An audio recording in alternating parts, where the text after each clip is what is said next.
Hi అందరికీ. నేను మీ అమ్మాయిని. సో కొబ్బరుండలు అంటే ఎంతమందికి ఇష్టమో నాకైతే కమెంట్ సెక్షన్లో కమెంట్ చేయండి. నాకైతే చాలా ఇష్టం, మా బాబుకి అయితే ఇంకా ఇష్టం.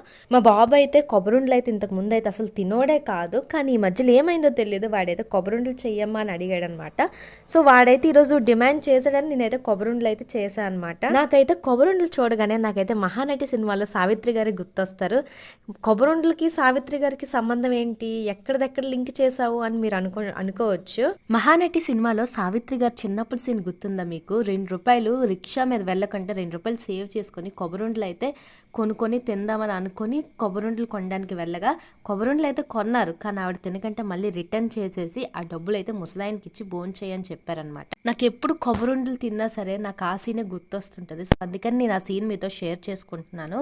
ఏ మాటకి ఆ మాట చెప్పుకోవాలి, కానీ కొబ్బరుండలు అయితే నిజంగా చాలా టేస్టీగా వచ్చాయండి. సో వీడియో అయితే ఇంతవరకు చూసారు కదా, వెళ్తూ వెళ్తూ ఒక సబ్స్క్రైబ్ లైక్ చేసుకొని వెళ్ళొచ్చు.